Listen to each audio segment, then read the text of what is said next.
بسم الله الرحمن الرحيم. هل أتى على الإنسان حين من الدهر لم يكن شيئا مذكورا إنا خلقنا الإنسان من نطفة أمشاج نبتليه فجعلناه سميعا بصيرا إنا هديناه السبيل إما شاكرا وإما كفورا إنا أعتدنا للكافرين سلاسل وأغلالا وسعيرا إن الأبرار يشربون من كأس كان مزاجها كافورا عينا يشرب بها عباد الله يفجرونها تفجيرا يوفون بالنذر ويخافون يوما كان شره مستطيرا ويطعمون الطعام على حبه مسكينا ويتيما وأسيرا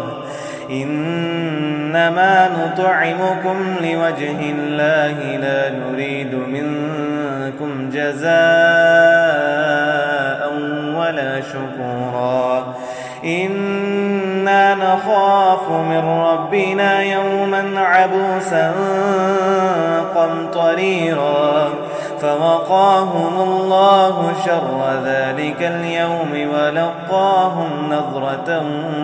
وسرورا وجزاهم بما صبروا جنة وحريرا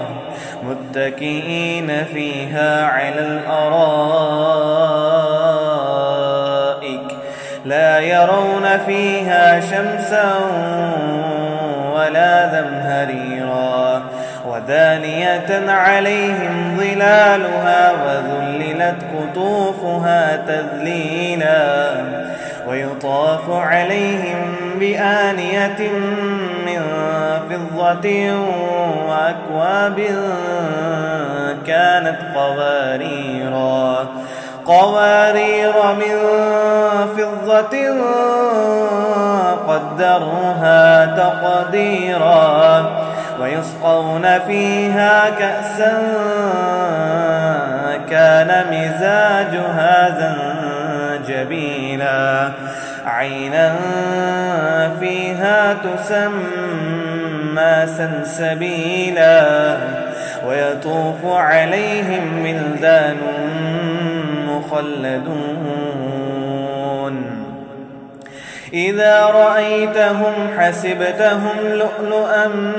منثورا وإذا رأيت ثم رأيت نعيما وملكا كبيرا عاليهم ثياب سندس خضر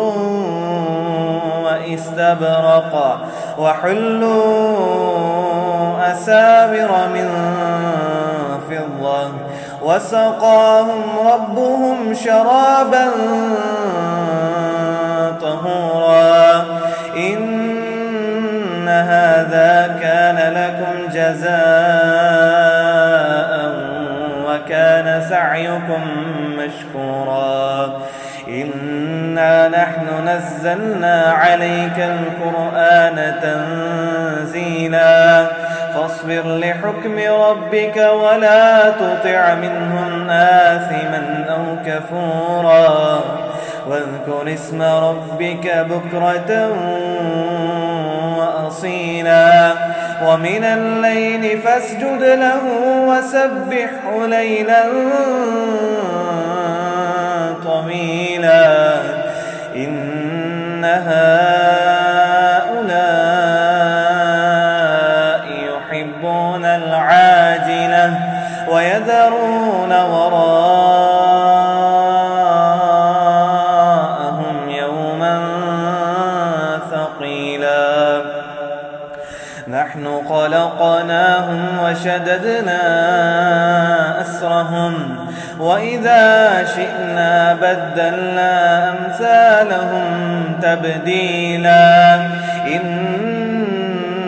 هذه تذكرة فمن شاء اتخذ إلى ربه سبيلا وما تشاءون إلا أن يشاء الله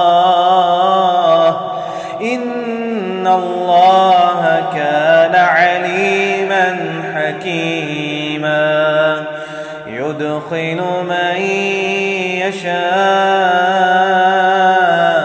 في رحمته يدخل من يشاء